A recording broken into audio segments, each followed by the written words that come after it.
You know, these videos, they go on YouTube. And these videos, as we put them together, we understand that there's going to be a somewhat public platform for them. And we understand that many of these videos, for the most part, are going to be seen by people who have a relationship with Beit Shalom, who have a relationship with me personally, and who have either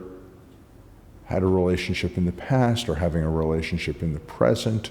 or otherwise have a connection to Beit Shalom. Because the vast majority of people who are not familiar with us, who are not familiar with Messianic Judaism, who are not familiar with other things, are checking out videos on entirely different subjects and wouldn't even know where to look for these videos should they decide to look for them. And that's all good. But you know, sometimes I take a look at what is going on the rest of the internet. And whether it's through YouTube, whether it's through Rumble, whether it's through a variety of other platforms, the tendency is that people start sharing things that are interesting to them, and ultimately what ends up happening is over a period of time, it becomes a sales organization, it becomes marketing, it becomes promotion, it becomes a platform for encouraging people to turn into something different than who they truly are. And sometimes what ends up happening is the very offer of monetization, the very offer of fame, the very offer of attention or something else gets to a place where people are no longer sharing who they are, but they are trying to get an angle on what's going to happen, where things are going to go, or what should end up happening.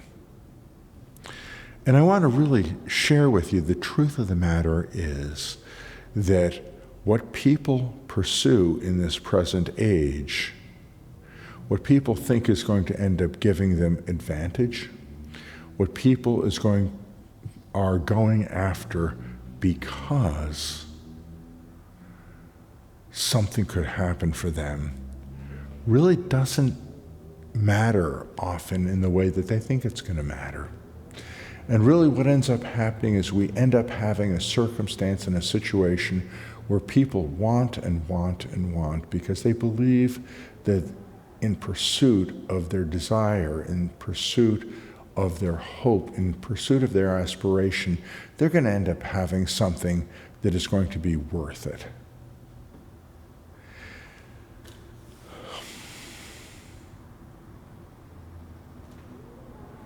I really hope that as you pursue whatever it is that you believe will bring you happiness, that you'll actually arrive there. But I fear that too much of what people go after sometimes ends up being a short-term happiness, but doesn't have long-term satisfaction. And as we pursue things that we hope are going to make us happy, there is a reality that perhaps what is going to end up happening is we are going to be a people who are not going to end up attaining what we hope for. Why is this important? It's because the lives that we live are short. It's because the lives that we live,